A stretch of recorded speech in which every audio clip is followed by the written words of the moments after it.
Halo, selamat siang mahasiswa semua. Kembali berjumpa dengan saya Nars Mulyanti Roberto Mulyantino. Kali ini kita akan membahas topik tentang asuhan keperawatan pada pasien dengan luka bakar. Nah, berbicara tentang luka bakar, di sini kita akan berpikir bahwa ini adalah cedera yang diakibatkan oleh panas, di mana terjadinya perpindahan panas dari satu daerah ke daerah yang lainnya. Nah, apa yang terjadi saat cedera luka bakar ini? Yang pertama itu adalah gangguan dari lapisan kulit, adanya kerusakan dari lapisan kulit, kemudian adanya peningkatan kehilangan cairan, infeksi, pasien mengalami hipotermi, scar atau bekas luka, kemudian penurunan imunitas dan juga perubahan pada fungsi, kemudian penampilan dan body image pasien. Kemudian klasifikasi dari luka bakar secara umum berdasarkan kedalaman itu ada 3 klasifikasi. Yang pertama itu first degree atau luka bakar derajat 1. Kemudian ada yang second degree, ada yang third degree. Nah, jika yang first degree ini dari gambar itu kita bisa melihat bahwa lapisan yang terkena cedera itu baru pada epidermis saja. Sehingga di sini yang kita lihat manifestasi klinisnya adalah eritema, jadi kemerahan. Kemudian di sini akan berasa perih, sangat perih ya, karena di sini persarapan juga banyak di atas ini. Nah, kemudian yang second degree ini luka itu dia sampai ke lapisan yang lebih dalam dan sebagian besar lapisan dermis itu kena sehingga ini akan menimbulkan adanya bula atau lepuhan-lepuhan. Nah, ini bisa kita lihat pada yang second degree. Kemudian yang second degree atau derajat 3. Yang derajat 3, yang third degree atau derajat 3 ini lapisan yang terkena itu hampir keseluruhan epidermis, dermis sampai ke daerah subkutan. Dan pada beberapa kasus ini juga terjadi kerusakan pada lapisan yang lebih bawah seperti jaringan otot, kemudian tulang. Nah, ini biasanya kita lihat hasilnya itu sudah terbentuk lapisan yang terbakar itu hitam ya. Nah, ini adalah zone injury-nya. Jadi, zone bone injury itu jika yang terkena itu superficial, ini hanya pada lapisan daerah yang dermis saja. Di sini akan terlihat ukuran yang zona koagulasinya, stasis, dan hiperemianya. Tetapi, pada daerah yang lebih dalam, di sini zona koagulasi, stasis, dan juga hiperemia itu masuk dan lebih luas ke dalam. Itu perbedaan jika terjadi di superficial dan daerah yang lebih dalam. Ini contoh-contoh luka bakar yang diakibatkan oleh api bisa terlihat, dan ini juga luka bakar yang diakibatkan oleh air panas. Nah, ini adalah yang diakibatkan oleh sengatan listrik, jadi luka bakar listrik. Kemudian ini luka bakar akibat bahan kimia.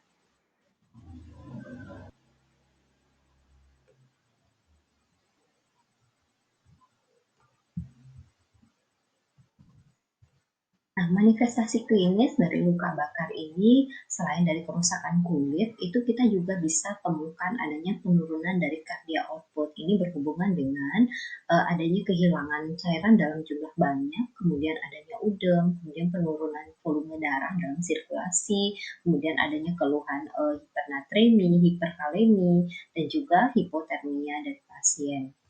Kemudian komplikasi dari luka bakar ini itu bisa kita temukan iskemia, bisa sampai ke gagal jantung, udem pulmonal, kemudian sepsis, kemudian akut respiratory distress syndrome, gangguan pernafasan. Kemudian adanya visceral damage ini pada luka bakar akibat sengatan listrik, kemudian hipoksia jaringan, kemudian kegagalan respiratori dan kontraktur. Nah, dalam mengkaji luka bakar itu biasanya kita menggunakan rule of 9, di mana ini adalah untuk menghitung luas luka bakar. Jadi total TBSA, biasa kita sebut dengan TBSA, total body surface area-nya itu kita hitung berdasarkan persentase dari rule of 9 ini. Nah, ini yang untuk dewasa. Jadi kepala ini depan dan belakang itu kita hitung 9%. Kemudian bagian depan dada perut ini adalah 18, tangan kedua tangan, satu tangan itu kita hitung 9%, depan dan belakang ya. Nah, itu bagian punggung, di sini punggung ini 18%, kemudian kaki 9%, 9%, dan 1%-nya adalah kelamin. Bagaimana tata laksana medis? Yang harus kita perhatikan dalam tata laksana medisnya itu adalah transport. Jadi jika luka bakar pasien itu ada akibat kebakaran, sebisa mungkin pasien dipindahkan dahulu dari area kejadian. Kemudian prioritas dalam initial priority assessment ada ketentuan-ketentuan yang akan dijadikan prioritas. Kemudian RW, manajemen RW-nya. Nah, pada luka bakar akibat bahan kimia itu sangat penting melepaskan seluruh pakaian dan aksesoris pasien. Jadi supaya bahan kimia tersebut tidak terus menempel pada pasien. Kemudian asas intravenus karena kita akan memberikan bolus, jadi sebisa mungkin kateter yang dimasukkan itu untuk efeknya adalah ukuran yang besar. Kemudian gastrointestinal access ini jika luka bakarnya 20-25%.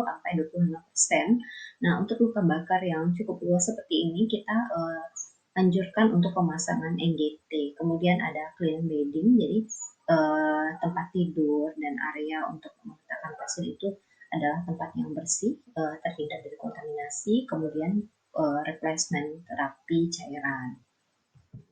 Nah, dalam assessment, nursing assessment itu yang pertama fokus kita adalah pada trauma lain, adakah trauma lain pada pasien tersebut. Kemudian adanya mengkaji lingkungan dari injury, keadaan injury pasien, cedera pasien tersebut. Kemudian kita memonitor vital sign-nya, kemudian memonitor kardiak monitoring, melakukan kardiak monitoring ini terutama untuk pasien dengan sengatan listrik. Jadi kalau sengatan listrik, karena itu yang terjadi dan patofisiologinya langsung jantung juga akan memicu frekuensi heart rate, jadi pasien bisa nanti mengalami dyspnea sehingga ini memang kita indikasikan untuk monitoring kardiaknya.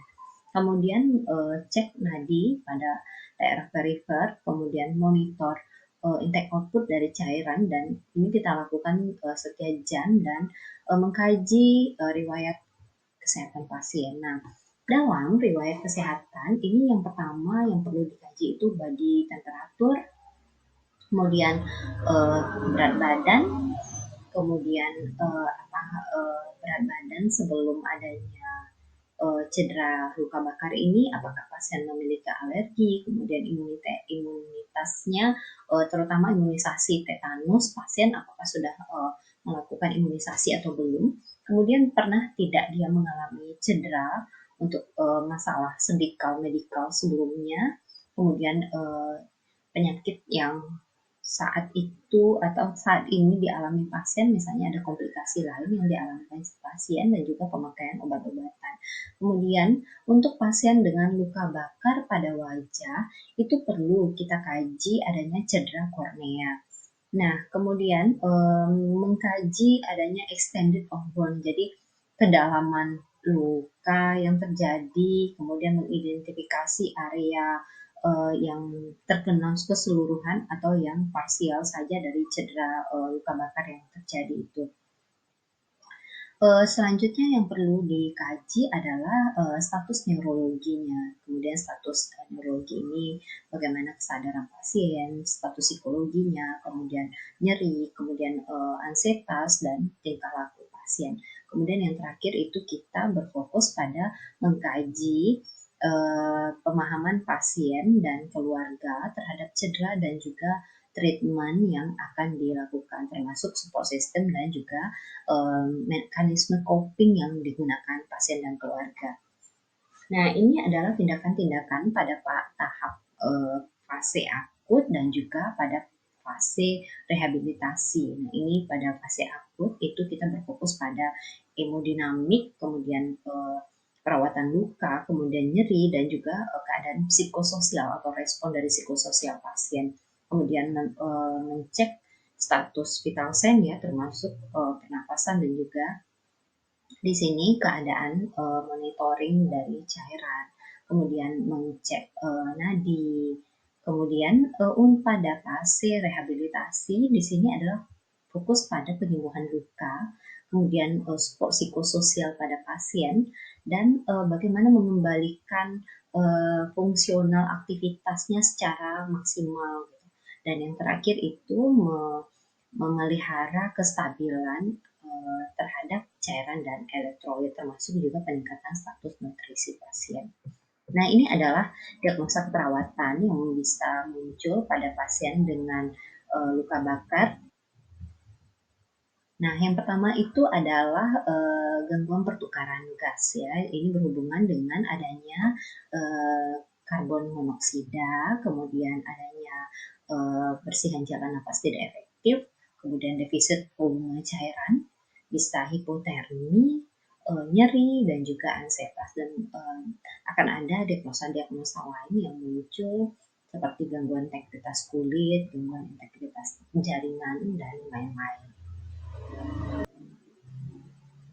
Nah, kita lanjut pada tujuan goals yang ingin dicapai dalam memberikan asuhan keperawatan ini. Yang pertama adalah menjaga keadekuatan dari oksigenasi jaringan, kemudian menjaga kepatenan jalan nafas dan juga kebersihan jalan nafas, kemudian memelihara sebisa mungkin cairan dan elektrolit pasien dan juga perfusi untuk organ-organ vital itu optimal, dan memelihara temperatur suhu tubuh pasien, mengontrol nyeri, dan meminimalkan ansietas pasien dan juga keluarga. Nah, ini nursing priority-nya pada RW, kemudian pada hemodinamik, kestabilan hemodinamik.